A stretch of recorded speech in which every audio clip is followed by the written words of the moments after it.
Vision, a leading local university known to develop excellence and virtuous professionals who are catalysts of progress for both local and the global communities.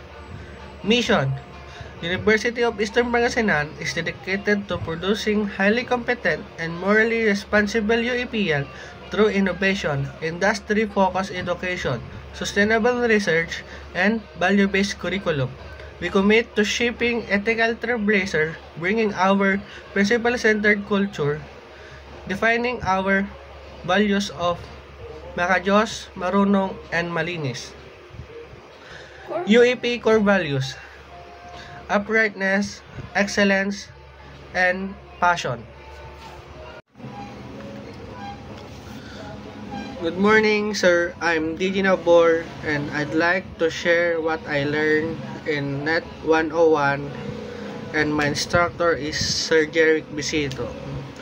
Ang natutunan ko sa subject na yon ay different types ng LAN network. Example, LAN. Yung LAN, sir, is nakakonect lang parang sa small area lang na kunwari bahay, sa bahay natin or sa office. Tapos yung MAN network naman, yung parang nakakonect yung computer mo sa buong area ng city, parang ganun, sir. Then yung WAN nakakonect yung WAN, sir, is parang connected siya across the country, buong mundo, gamit yung network like Facebook, Instagram, TikTok. Tapos yung natutunan ko pa, sir, is yung network device and topologies. Yung sa device, network device is yung router, switch, and hub. Tapos sa topologies naman, sir, is yung like yung star, mesh, yun, sir. Tapos sa network addressing network media and addressing naman, sir, is